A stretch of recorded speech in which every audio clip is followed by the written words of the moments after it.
একদিন ভগবান শ্রীকৃষ্ণের এই মূর্তিকে খেতে না দিলে হাড়বার করা রোগা হয়ে যায়, নিজের থেকে খুলে পড়ে যায় শ্রীকৃষ্ণের সোনার কোমরবন্ধ। বিশ্বাস না হলে ভিডিওটা ভালো করে দেখুন।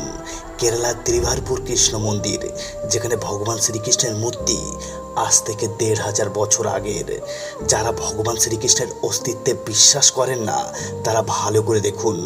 ভগবান শ্রীকৃষ্ণের এই মূর্তিকে রোজ ভোগ না দিলে মূর্তি নিজের থেকেই হাড়বার করার গা হয়ে যান। এটা এমন একটা মন্দির যেখানে দরজা ২ মিনিটের থেকে ১ সেকেন্ড বেশি বন্ধ থাকলে পূজারী কুড়ুল দিয়ে মন্দিরের দরজা ভেঙে ফেলেন। এখানে এমন একজন পূজারী আছেন যিনি বলেন আজ থেকে ১৫০ বছর আগে তার বাবা ভগবানের ভোগ দিতেন, আর একটু দেরি হলেই ভগবানের কোমরবন্ধ খুলে নিচে পড়ে যেত, যার কারণে আজও এই মন্দিরের ভোগ দিতে পূজারী দেরি করে না।